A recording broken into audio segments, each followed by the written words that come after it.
Israel भी गए हो आप, वहां की बात करते हैं थोड़ी। वहां का कैसा रहा एक्सपीरियंस? यार इजराइल मेरे को जो सबसे मतलब खतरनाक एक्सपीरियंस लगा वो मेरे को लगा दिल्ली एयरपोर्ट पे। इसराइल की एयरवेज है एल आल एयरवेज, उनकी एयरवेज का नाम है, जैसे एयर इंडिया है अपनी। तो एल आल एयरवेज जहाँ से भी उड़ती है, जिस भी एयरपोर्ट से एल आल एयरवेज उड़ के इसराइल जाती है, उस एयरपोर्ट पे इसराइल के सीक्रेट स्टाफ वाले खड़े होते हैं। और सबको, मेरे को पता नहीं था पहली बात ये, बाद में जाके पता चला मेरे को, वो खड़े हैं वहाँ पे। जैसे ही आप चेक इन काउंटर पे जाओगे ना, आप चेक इन काउंटर पे जा ही नहीं सकते। पहले आपको पासपोर्ट अपना उसको देना पड़ेगा, उस बंदे को सारी चीज़ पूछेगा। जितने भी मुस्लिम देश आप गए हो वो सारों के नाम लेगा। जैसे मेरे पासपोर्ट में 5-6 देश थे उस टाइम पे, सबका नाम लिया, इस यहाँ क्यों गया, यहाँ क्यों गया, यहाँ क्यों गया, यहाँ क्यों गया। तो वो तब आपको बोर्डिंग करने देंगे जब वहाँ पे दिल्ली एयरपोर्ट पे क्लियर हो जाएगा कि मैं कुछ गलत काम नहीं करने जा रहा हूँ उनके प्लेन में। उनके जो प्लेन है एल आल एयरवेज के, उसमें काउंटर मेजर्स लगे हुए हैं। मतलब जैसे मिसाइल हमने छोड़ दी ना प्लेन पे, नॉर्मल पैसेंजर जेट पे छोड़े, क्या करेगा वो, उड़ जाएगा वो तो। पर उनके प्लेन में वो लगे हुए हैं पटाखे से जो निकलते हैं, जिसमें मिसाइल कंफ्यूज होकर उन पटाखों में लग जाती है और उनका प्लेन सेफ रहता है। मिसाइल डॉज हो जाती है हाँ, मिसाइल बेसिकली डॉज इससे। हो जाती है, जैसे मूवीज में देखा होगा, जैसे हाँ हाँ। फाइटर वो करते हैं।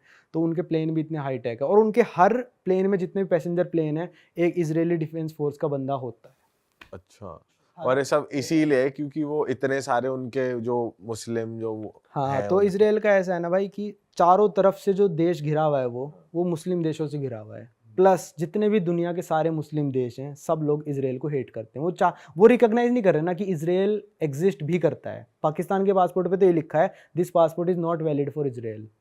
अच्छा। ठीक है, तो अगर आप इसराइल जाते हो तो आप भी एक नया पासपोर्ट इंडियन गवर्नमेंट से ले सकते हो कि मेरे को इसराइल जाना है, मेरे को दूसरा पासपोर्ट दे दो, सेकेंडरी पासपोर्ट। तो इतने देश जब यार आपको इतने लोग हेट कर रहे हैं, तो आपको सिक्योरिटी तो मेंटेन करनी पड़ेगी ना, आपको जान को खतरा है। तो इसलिए इसराइल वहां कर पे रहा है। जाके भी आपको ऐसा लगा? नहीं यार, वहाँ पे, हाँ, वहाँ पे जाके ऐसा था कि ना, वहाँ पे हर बंदे को डिफेंस में सर्व करना पड़ेगा। क्योंकि उनको पता है जिस दिन सारे मुस्लिम देशों ने हम पे अटैक किया, ये मतलब कहने वाली बात है, वैसे सब ने अटैक किया, तो पूरी जनता सारी AK-47 लेके खड़ी हूँ। वहाँ पे लड़कियां ना बस में, जैसे 20-25 साल की लड़कियां AK-47 बस में लेके चल रही हैं, मेरे साथ खड़ी हैं अच्छा, नॉर्मली। बस में, नॉर्मल पब्लिक ट्रांसपोर्ट में ट्रैवल कर रही है, मेट्रो में ट्रैवल कर रही है, बस में ट्रैवल कर रही है। तो ये तो पूरे टाइम डर में रहना हो गया बेसिकली, कि डर में कभी भी मार सकता है कोई भी आपको, तो भाई गन लेके घूमो। नहीं नहीं, वो नहीं है, मतलब वो तो ऐसा है कि अपने प्रैक्टिस पे भी जा रहे हैं, तो पब्लिक ट्रांसपोर्ट में मशीन गन लेके जा रही हैं वो। मतलब वहाँ सेफ है पूरा, इसराइल अंदर से पूरा सेफ है। और वहाँ के लोग अच्छे हैं, बात करते हैं? इंडिया का तो भाई बहुत रिस्पेक्ट है, मैं बताऊं तो पूरी दुनिया में इंडिया की इतनी रिस्पेक्ट है ना, मेरे को नहीं लगता किसी देश की रिस्पेक्ट है जितनी इंडिया की है। हर देश में रिस्पेक्ट है इंडिया की। मेरे को जहाँ पे भी मैं जाता हूँ और कहता हूँ इंडिया, भाई बंदा चौंक जाता है, रिस्पेक्ट देता है, नमस्ते बोलेगा। इंडिया की बहुत रिस्पेक्ट है यार पूरी दुनिया में।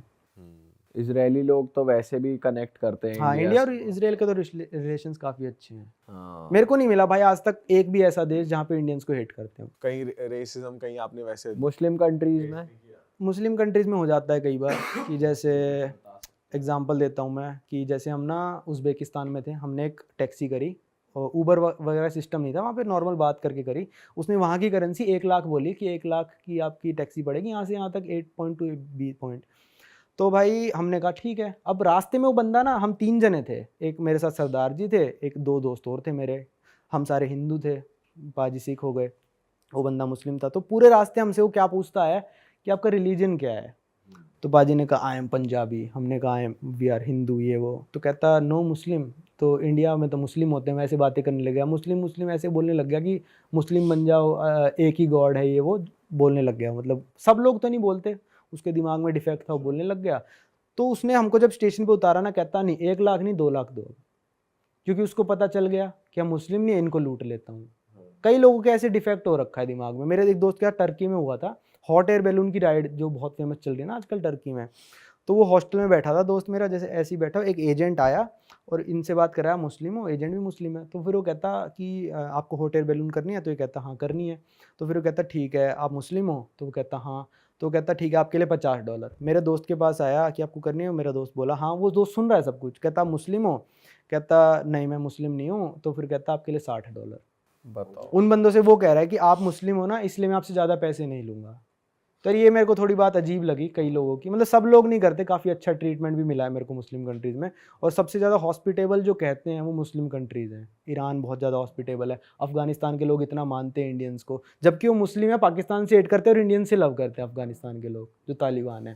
भाई वही है, कैसे कैसे लोग टकरा जाए हाँ वही उस उनके पे दिमाग में डिपेंड defect करता है। बाकी अच्छे लोग भी हैं, बुरे भी हैं। मुस्लिम कंट्रीज में ये भी ना काफी चीजें प्रोहिबिटेड है, हाँ वो है। आमतौर की चीजें जो होती हैं। हाँ देश टू देश है वहाँ पे। जैसे दुबई बहुत ओपन हो चुका, दुबई में आप कुछ भी करो कोई दिक्कत नहीं है। अब ऐसी मतलब किसी और मुस्लिम देश में जाओगे तो आपको ये नहीं करना। मैं कतर में लैंड हो रहा था, मैं कतर में प्लेन से लैंड हुआ इंटरनेशनल एयरपोर्ट में, अनाउंसमेंट क्या चल रही है एयरलाइन में कि हमारा रमज़ान का महीना चल रहा है तो आप खाना मत खाना पब्लिक में। तो यार ये तो मेरे को गलत लगा, क्योंकि यार इंटरनेशनल एयरपोर्ट पे सब लोग आ रहे हैं ना यार, किसी को भूख लगी हो, किसी को, मैं कहाँ टॉयलेट में छुप के थोड़ी ना खाऊंगा। तो ये प्रोहिबिशंस मतलब थोड़ी ज़्यादा है। और मुस्लिम कंट्रीज में काफी क्लब्स है, क्लब्स वगैरह में जाना भी प्रोहिबिटेड है, क्लब्स है ही नहीं मतलब वहाँ पे। क्लब्स तो भाई मेरे को मुस्लिम कंट्रीज में मिले ही नहीं। मतलब लेबनान में मिले हैं, लेबनान काफ़ी पार्टी के लिए फेमस कंट्री है। लेबनान में क्लब्स थे, वहाँ पे ओपन माइंडेड लोग हैं। जहाँ जहाँ धीरे धीरे ओपन माइंड होते जा रहे हैं ना, वहाँ पे क्लब्स बनते जा रहे हैं मुस्लिम कंट्रीज में भी। ओमान में क्लब्स हैं, दुबई में क्लब्स हैं, अबू धाबी में भी हो गए हैं अब। तो जो जितना माइंड ओपन होता जाएगा भाई उतने ज़्यादा मतलब होते जाएंगे। भाई आप यूएस के बारे में बता रहे थे कि जैसे यहाँ पे आमतौर पे परचून की दुकान होती है, वहाँ पे आमतौर पे गन्स की दुकान है, मतलब तुम गन ले सकते हो। तो वो एक्सपीरियंस बता जो आप गए थे एक। भाई मैंने अपने दोस्त को बोला, वो 8-10 साल से यूएस रह रहा है, मैंने कहा यार गन की दुकान देखनी है मेरे को। मैंने चला रखी है गन, रशिया वगैरह में चला रखी है गन, सारी चला रखी है। मैंने कहा मेरे को खरीदनी है यार गन, मेरे को दिलवा के ला और हम चलाएंगे अपना फार्म में। तो वहाँ पे ना आप गन क्या भाई ग्रेनेड भी खरीद सकते हो यार। अच्छा, ग्रेनेड खरीद लो, आपका प्लॉट है। मतलब वहाँ पे ना यूएस बहुत बड़ा है, पॉपुलेशन बहुत कम है, तो बड़े बड़े प्लॉट होते हैं लोगों के पास। अपने प्लॉट में जाके ग्रेनेड फेंक दो भाई, कोई दिक्कत नहीं है। ऐसी मतलब एक्सपीरियंस के लिए, बस देखने के लिए। खाली एरिया होना चाहिए, मतलब उनका वो है रूल्स हैं कि नेशनल पार्क पास में नहीं होना चाहिए, सिटी नहीं होनी चाहिए। पर अगर आपके पास बिल्कुल बंजारे में खाली प्लॉट है, वहाँ जाके ग्रेनेड फेंक लो आप। AK-47 चलाओ अपनी खरीद की, मशीन गन चलाओ, कुछ भी चलाओ। तो हम गन की दुकान में गए, जो पिस्टल्स वगैरह थी, पिस्टल रिवॉल्वर, वो तो मतलब काउंटर्स में अंदर रखी थी, ग्लास वाले काउंटर में सबका प्राइस लिखा हुआ है। कौन सी सेकंड हैंड है, कौन सी पुलिस वालों के द्वारा ओन्ड है, और कौन सी डिब्बे के साथ है, कौन सी बिना डिब्बे के है, कौन सी नई है। ये सारी कैटेगरीज थी वहाँ पे। और जो rifles, shot gun, machine gun, ये सारी ओपन रखी है, क्योंकि पिस्टल्स का क्या है, लोग चोरी करके ले जाएंगे, चोरी का सिस्टम है ना वहाँ पे। पर मेरा दोस्त कह रहा भाई इस दुकान में चोरी नहीं होती, यही धाएं धाएं कर देंगे। और किस रेट पे मिलती है? रेट भाई रेट मैं आपको बताता हूँ। हमको सबसे सस्ती जो पिस्टल मिली थी वहाँ पे $170 की, 10,000 रुपये की। कुछ भी नहीं है भाई, इतने में तो नकली दिवाली की बंदूकें मिलती हैं। सही बात है भाई। और मतलब नॉर्मल सी जो आपने मूवीज में देखी होगी, जो हिटमैन वगैरह यूज करते हैं, जो कौन सा है वो जॉन विक यूज कर, वो $600 तक मिल जाएगी आराम से। वो तो प्रॉपर माउजर गन होती है। अगर आपके घर पे कोई बंदा घुस गया, ठीक है, आपका प्राइवेट प्रॉपर्टी है, आपके घर में बंदा घुस रहा है और आपको लग रहा है कि ये मेरा दोस्त नहीं है, ये कुछ नहीं है, और आपके पास रीजन है कि वो आपको हार्म पहुंचाने वाला है, आप शूट कर दो उसको। हाँ कोई कुछ नहीं फ्री करेगा, फ्री होल्ड है इस चीज। फ्री होल्ड है। वहाँ पे अगर लिखा है ना this is private property no trespassing, और अगर आप घुस गए, बंदे ने देख लिया, उसका दिमाग सटक गया कि मैं तो इसको गोली मारूंगा, मार देगा गोली। बेशक कोई गलती से ही घुस गया, कुछ देख रहा हो या हाँ, अगर उसका दिमाग सट गया, आप उसकी प्राइवेट प्रॉपर्टी में घुस चुके हो, वो आपको गोली मार देगा और उसके खिलाफ कार्रवाई नहीं होगी जब तक कि वो बोर्ड लगा हुआ है। अगर वो बोर्ड नहीं लगा, आप घुस गए और उसने मार दी, तो उसके ऊपर कार्रवाई हो जाएगी। भाई वहाँ की पुलिस भी बहुत वेल मैनर्ड है, जैसे इंडिया की तरह नहीं है भाई। कंपैरिजन करो भाई, आप बता रहे थे पुलिस और यहाँ की पुलिस का कंपैरिजन बताओ जरा, थोड़ा पता चलो लगे। मान लो कि आप इंडिया में गाड़ी चला रहे हो, मैं पुलिस वाला हूँ, मैंने आपकी गाड़ी रुकवाया, प्लीज गाड़ी रोक भाई, चल अपना दिखा दे ड्राइविंग लाइसेंस, दिखा दे इंश्योरेंस कागज, सारी चीज़ निकाल चल। तो आप क्या करोगे? लो सर लो, ये लो देख लो। हाँ देख लिया मैंने। अरे मेरे को लग रहा है कागज तो ठीक है भाई तेरे, पर तने लगा रखी है, टेस्ट करवा ले, इसमें फूंक मार। तो क्या करोगे? सुंगवा देंगे कि नहीं? सुंगवा देंगे। अब पुलिस वाले जुबान तो नहीं लड़ाओगे, नहीं कर रहा, ये कर रहा, तो अब आप बन जाओ भाई वहाँ के पुलिस वाले और मैं वहाँ का नागरिक बनता हूँ अमेरिका का। ठीक है, सेम चीज़ पूछो। ठीक है। हाँ भाई गाड़ी साइड लगा, साइड लगा, लगा ला लिया, भाई लाइसेंस ला अपना। नहीं दिखाऊंगा। क्यों? मैंने क्या जुर्म किया है? ओवर स्पीडिंग आपके पास प्रूफ है? है। क्या है? ये देख भग रही है तेरी 90 के ऊपर। अब वो उनके पास स्पीड गन होती है भाई, और उनकी बॉडी पे कैमरा लगा होता है। जब अपनी गाड़ी से बंदा उतर के आएगा और आपकी गाड़ी तक आएगा और आपसे सारी बातें करेगा, जब तक आपका चालान नहीं कट जाता, उसका कैमरा ऑन रहेगा। और अगर ये बोल दिया कि दारू पी रखी है, सुंगा भाई अपनाओ। भाई मेरे को लग रहा है तेरा नाक खराब है, चल निकल यहाँ से। अच्छा, मतलब तू तड़ाक कर सकते तू हो तड़ाक, fuck off, go to hell your mother sister, जो बोलना है पुलिस वाले को बोल दो सीधा।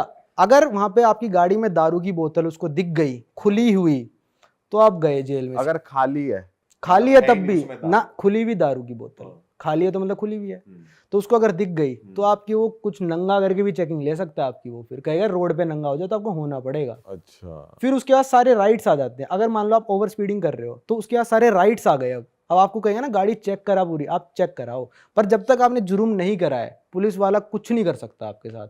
चाहे 15 साल के बच्चे हो और आप चला रहे हो गाड़ी, वो कहेगा भाई मेरे को तो छोटा लग रहा है, तो आप कह दो कि मेरे को तो पुलिस वाला नहीं लग रहा, साले दिखा अपना आईडी, दिखाएगा आईडी, मेरे को लग रहा है नकली है ये। मतलब सबूत चाहिए उसे भी तुम्हें कुछ बोलने के लिए। हाँ। इंडिया में सबूत नहीं चाहिए, इंडिया में उतर आ लगा दो कैमरे, यहाँ पे बॉडी कैम लगे होते हैं हर जगह वहाँ पे लोगों के, पुलिस वालों के, कि भाई कुछ भी कर रहा है। रिकॉर्ड हो रहा है वो। और अगर उसने आपको गलत चालान दिया, आपको हरास करा उस बंदे ने और कोर्ट में चले गए, आपको उसको सबमिट करनी पड़ेगी रिकॉर्डिंग, सीधा आप $1 मिलियन जीतोगे वहाँ पे पुलिस वाले के अगेंस्ट। पुलिस वाले के अगेंस्ट। आपको पुलिस अगर वो डिपार्टमेंट, गलत निकला तो हाँ गलत निकला वो बंदा तब। और अगर मतलब आप गलत हो और आप कोर्ट में चले गए, $250 का चालान है आपका, और आप कोर्ट में चले गए कि भाई मेरे को ये चालान माफ कराना, जैसे चले जाते हैं ना इंडिया में भी, तो जज पता है पहले क्या बोलेगा, भाई सुन, या तो तू इस चालान को अभी भर दे, और अगर तू गलत निकला ना तो मैं डबल कर दूंगा चालान, तो मेरा टाइम वेस्ट मत करियो, तू सोच समझ के केस कर। अच्छा, तो वहाँ पे ऐसे भीड़ भड़क्का भी नहीं मचा रहता, जिसको लग रहा है कि मैं गलत हूँ वही केस करता है। हाँ। तो बहुत मेंटेन्ड सिस्टम। मेरे को भी डर नहीं लगा वहाँ पे गाड़ी चलाने में, क्योंकि मैं जब मेरे दोस्त ने कहा जब तक तू ओवर स्पीडिंग नहीं कर रहा ना और कुछ लेन वेन इधर उधर नहीं कर रहा है ऐसे, पुलिस वाला कुछ नहीं कह सकता।